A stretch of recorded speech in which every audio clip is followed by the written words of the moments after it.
Uteuzi huo ni kama ifuatavyo.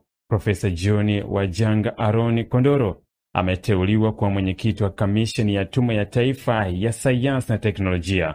Profesa Kondoro anachukua nafasi ya Profesa Makenya Abraham Maboko ambaye amemaliza muda wake. Profesa Emmanuel Ananiel Mjema ameteuliwa kuwa mwenyekiti wa baraza la uongozi la chuo cha usimamizi wa fedha IFM kwa kipindi cha pili. Mhandisi Mwanasha Rajabu Tumbo ameteuliwa kuwa mwenyekiti wa bodi ya ukurugenzi ya baraza la taifa la hifadhi na usimamizi wa mazingira.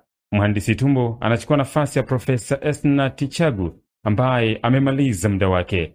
IGP mstaafu Balozi Simon Nyakoro Siro ameteuliwa kuwa mwenyekiti wa bodi ya shirika la madini la taifa. Balozi Siro anachukua nafasi ya Meja Jenerali mstaafu Michael Isamuhyo ambaye amemaliza muda wake. Nabii Rosemary William Sila ameteuliwa kuwa mwenyekiti wa bodi ya wadhamini wa bohari ya dawa kwa kipindi cha pili. Imetolewa na Sharifa Binyanga, mkurugenzi wa mawasiliano